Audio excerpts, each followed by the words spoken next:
Hi guys, back at the house in Rudheath, Northwich. This is the small 2-bed terrace that we had a lot of issues with damp with, and we had to take it completely back to brick. So we managed to put it back together. I'll give you a quick tour and let me know what you think. Currently in the lounge. So a lot of work has gone on in this lounge. Obviously, as I said, we went completely back to brick. We had a lot of issues with damp. We've had 2 dehumidifiers going for a month, 24/7, and it has now dried the property out.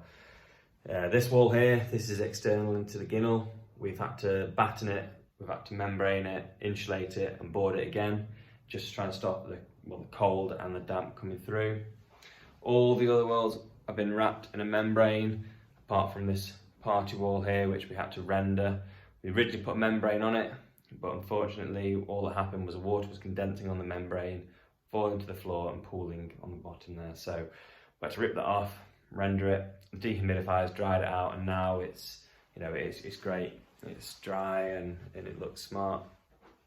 Central heating, put it on the external wall there, just because they're usually the coldest walls, so that should help in the winter.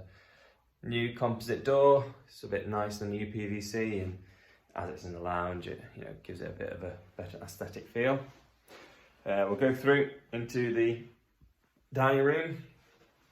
Here, this was originally blocked up. I don't know why they've done it, but obviously it trapped all the moisture under the stairs, so I've opened it up now. I am using it as a bit of storage.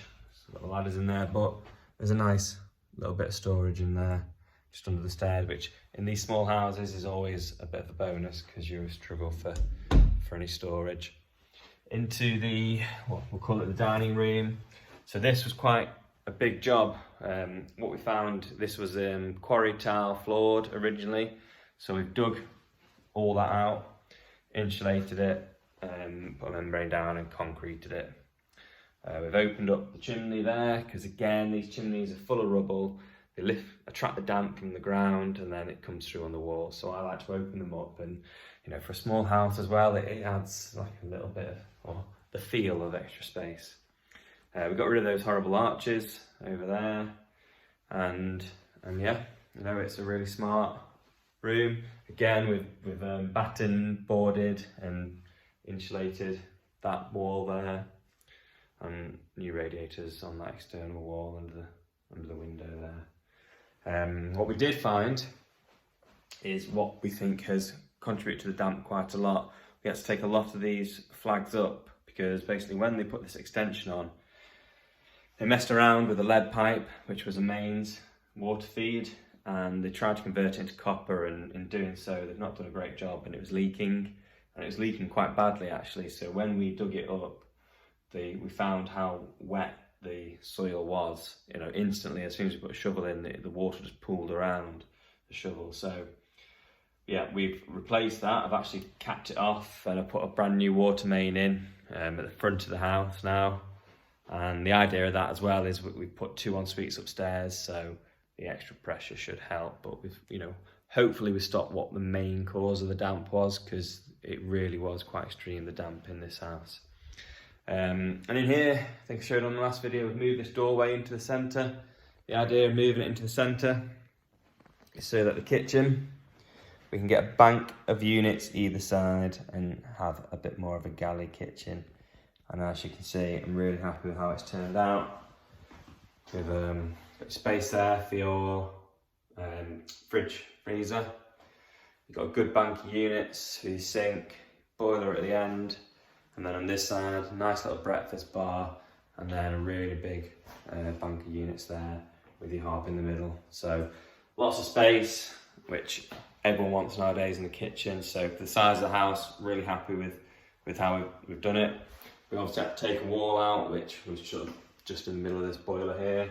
That's allowed us to then open up, and it's given us an extra light as well, because now this door with a window is in the room. So really bright space, and it's worked well. In here, this was obviously the bathroom. So what I've just done is I've left it as a downstairs toilet, and I've gone and put a bit of a utility room in here. So under there, people will be able to get the washing machine, tumble dryer, appliances, things like that.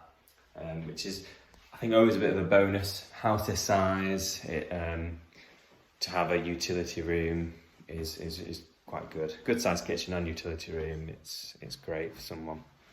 I'll take you upstairs. Obviously, we've not moved the stairs, but one issue we did find with them. Well, I have actually removed the door. There was a doorway in here, but I didn't think that was needed, to be honest.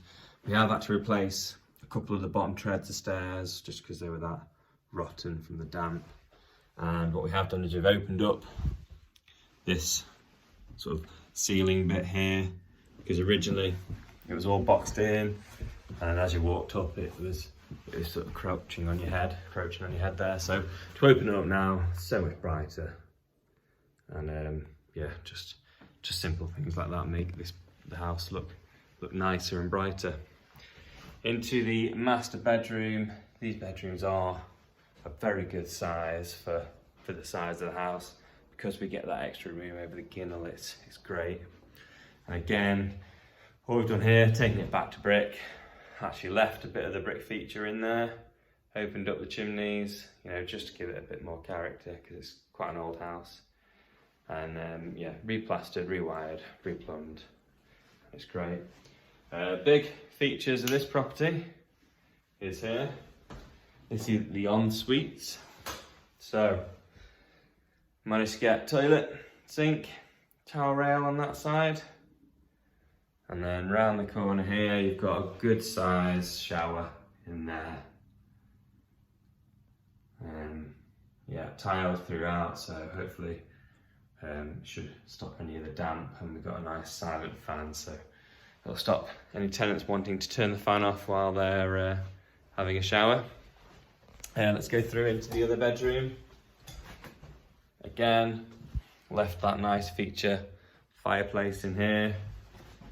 And we have obviously lost a bit of space in this room because we put another ensuite in there, but it's still a good size double bedroom in here.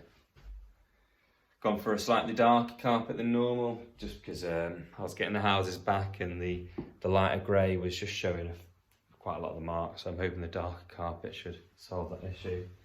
And again, this one has a nice ensuite. Simple, you've got your shower over on this side, electric shower in here, just so it doesn't pull off too much of the water pressure should two people be getting a shower at once. Towel, radiator, you got your little basin there, and obviously toilet at the end.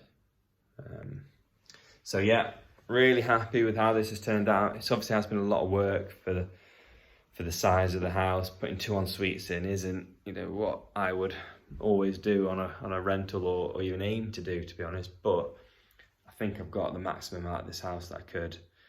We put it on the rental market, and first person who viewed it the next day wanted it straight away there and then. So yeah, we've got a really good price on it, and hopefully it'll pay off in the long run. So it's getting rented out by the end of this week, and yeah, we'll go from there. So let me know what you think. Thanks.